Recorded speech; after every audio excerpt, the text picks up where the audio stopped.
Sir, Tirumala Tirupati Venkateswara స్వామి లడ్డూలో ఆవు నెయ్యికి బదులుగా జంతువుల కొవ్వు నుంచి తీసిన నూనెను వాడారని చెప్పేసి కోట్లాది హిందూ భక్తులు తీవ్ర ఆందోళనకు గురవుతున్నారు. ఒక హిందూ భక్తునిగా దీనిపై మీరు ఎలా స్పందిస్తారు? మొదటిగా జై స్వరాజ్య వరల్డ్ టీవీ గారికి నా ధన్యవాదాలు. ఈ అవకాశాన్ని ప్రజలకు ఈ వాళ్ళ యొక్క వాయిస్ తీసుకొని ప్రచారం చేసి హిందూ ధర్మానికి హిందువులకు ప్రోత్సహిస్తూ ప్రచారం చేసినందుకు వారికి నా ప్రత్యేక ధన్యవాదాలు.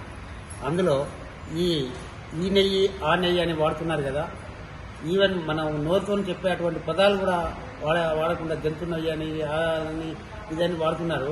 అది అంతా అపచారం. ఇదంతా చేసేది పొలిటికల్ ఇన్వాల్వ్మెంట్ ఉన్నదని నేను నమ్ముతున్నాను.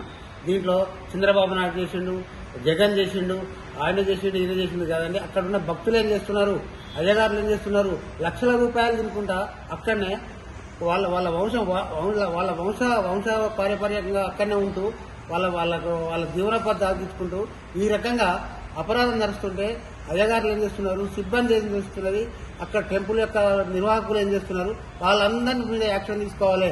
ఇది ఒక్కరు తీసుకునేది కాదు, అందరు కలిసి చేస్తున్నట్టుగా నేను భావిస్తున్నా. ఇది వాళ్ళ మీద వీళ్ళ మీద వాళ్ళు కాదు, ఇది అపచారము. హిందూ ధర్మం తెలిసిన వాళ్ళనే చైర్మన్ గా పెట్టాలి, హిందూ ధర్మం తెలిసిన వాళ్ళనే అక్కడ ప్రాముఖ్యత ఇవ్వాలి, హిందువులకే ప్రాముఖ్యత ఇవ్వాలి. వాళ్ళను క్రిస్టియన్స్ వాళ్ళను వీళ్ళను ఏదో ధర్మం అనేది ఆచరించే వాళ్ళను నటించే వాళ్ళని కాకుండా వాళ్ళని తెలిసి వాళ్ళకున్న ప్రావీణ్యతను బట్టి వాళ్ళకి పరీక్షలు పెట్టి వాళ్ళ సీటుకు న్యాయం చేయాల్సింది చేసి వాటి హిందూ ధర్మాన్ని కాపాడే ప్రయత్నం చేయాలని నేను జేసీ వరల్డ్ టీవీ కోరుతున్నాను. అంతేకాక ఈ జేఎస్ వరల్డ్ టీవీ గారిని ఇంకా ప్రచారం చేయాల్సిందని నేను వాటికి ప్రత్యేక ధన్యవాదాలు చెప్తున్నాను.